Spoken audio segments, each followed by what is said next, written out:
તમે કહેવત સાંભળી હશે કે કોથળામાંથી બિલાડું નીકળ્યું। અમદાવાદમાં કંઈક આવું જ થયું છે। દીપડું નહીં પણ બિલાડી નીકળી છે। સોશિયલ મીડિયા પર વાયરલ સીસીટીવી ફૂટેજમાં દીપડું નહીં પણ બિલાડી હોવાની વન વિભાગે સત્તાવાર ખુલાસો પુષ્ટિ કરી છે। ગ્રીન સિટી અને આસપાસના વિસ્તારોમાં તપાસ દરમિયાન આરએફઓએ આ સ્પષ્ટ કર્યું। અફવાઓ ફેલાવનારાઓ સામે કાયદાકીય કાર્યવાહી થશે તેમ પણ કહ્યું છે।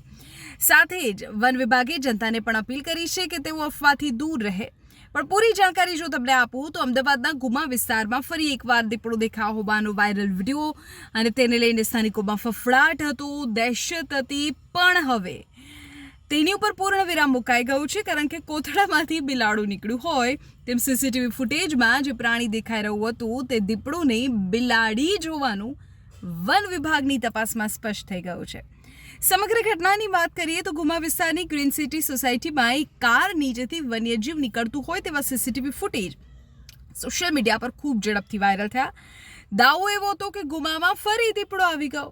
આ ઘટનાની ગંભીરતાને ધ્યાનમાં રાખીને વન વિભાગની ટીમે તાત્કાલિક ઘટના સ્થળે પહોંચી તપાસ કરી। પગલાંના નિશાન જોતા માલુમ પડ્યું કે આ તો દીપડાના નહીં બિલાડીના છે।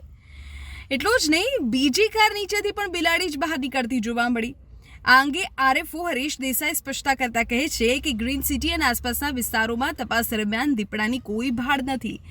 શરણદીપ સોસાયટીની ઘટના બાદ ગુમામાં અન્ય કોઈ જગ્યાએ દીપડો દેખાયો નથી। વન વિભાગે નાગરિકોને ખોટી અને પાયા વિહોણી માહિતી ન ફેલાવવા પણ અપીલ કરી છે। વન વિભાગે સોશિયલ મીડિયા પર અફવા ફેલાવનારાઓને કડક શબ્દોમાં ચેતવણી આપતા પણ કહ્યું છે કે આવું ન કરો અને તેમની સામે કાયદાકીય કાર્યવાહી પણ કરવામાં આવશે। જો કોઈ પણ નાગરિકને વન્ય પ્રાણી અંગે શંકાસ્પદ હિલચાલ કે માહિતી મળે તો તેમણે અફવાઓ ફેલાવવાના બદલે તરત જ વન વિભાગના કંટ્રોલ રૂમનો સંપર્ક કરવો।